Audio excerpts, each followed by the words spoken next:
Selamat pagi semuanya. Selamat pagi semuanya. Halo, saya Vitus Polikarpus Surung Simanulang. Dalam tutorial kali ini kita akan membahas penggunaan Google Translate. Silakan buka browser Google Chrome Anda. Saya menggunakan browser Google Chrome. Lalu buka Google Translate. Setelah alamat atau URL Google Translate, tambahkan di sini kode ini. Ini ID menandakan bahasa Indonesia. Kalau Anda mau mengubah ke bahasa Inggris, ubah menjadi EN atau bahasa lainnya. Di sini juga ID-nya silakan ganti. Oke. Nah, sekarang di sini kita tulis tadi selamat pagi semuanya itu kata yang diucapkan. Kalimat inilah yang kita ubah. Misalkan saya tulis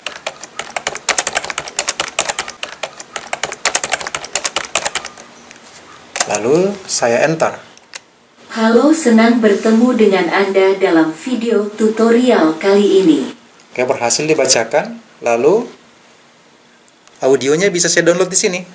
Oke, kita download 7.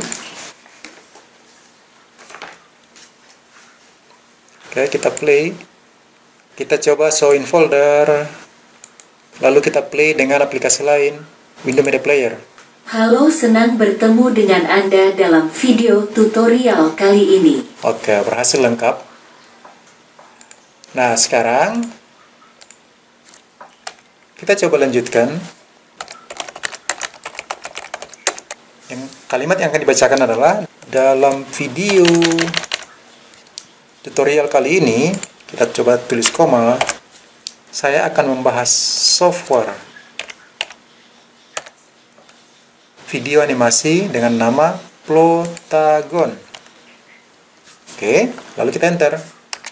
Dalam video tutorial kali ini, saya akan membahas software video animasi dengan nama Plotagon. Oke, berhasil dibacakan. Kita play di sini coba. Dalam video tutorial kali ini, saya akan membahas software video animasi dengan nama Plotagon. Oke, mari kita download. Oke, kita coba play.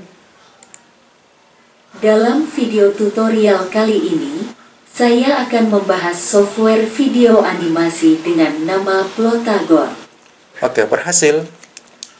Nah, silakan Anda gunakan fasilitas Google Translate ini untuk mendapatkan audio lebih cepat tanpa harus merekamnya. Cukup Anda tuliskan di browsernya ini, kemudian dari playernya ini bisa Anda download. Saya Vitus Polikarpus Surung Manulang. Sampai bertemu kembali dalam video tutorial selanjutnya.